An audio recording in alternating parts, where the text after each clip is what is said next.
சிறிய கிராமத்தில் ஒரு ஏழை மரவெட்டி வாழ்ந்து வந்தான். அவன் தினமும் காட்டுக்கு போய் மரங்களை வெட்டி விற்று தனது குடும்பத்தை நடத்தி வந்தான். ஒரு நாள் அவன் ஆற்றின் அருகில் மரம் வெட்டி கொண்டிருந்த போது அவன் பயன்படுத்தி கொண்டிருந்த கோடாரி திடீரென ஆற்றில் விழுந்துவிட்டது. அதை பார்த்து மரவெட்டி மிகவும் கவலைப்பட்டான். ஏனெனில் அதுதான் அவனுடைய ஒரே வேலைக்கருவி.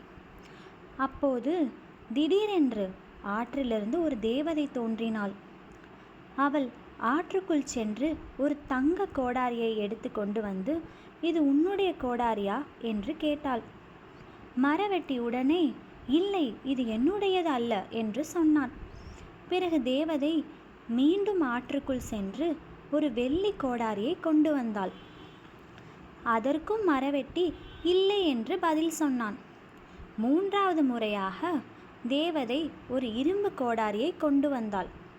அதை பார்த்து மரவெட்டி, ஆம், இதுதான் என்னுடைய கோடாரி என்று மகிழ்ச்சியுடன் சொன்னான். அவனுடைய நேர்மையை பார்த்த தேவதை மிகவும் மகிழ்ந்து தங்கம், வெள்ளி, இரும்பு மூன்றும் அவனுக்கே பரிசாக கொடுத்தாள்.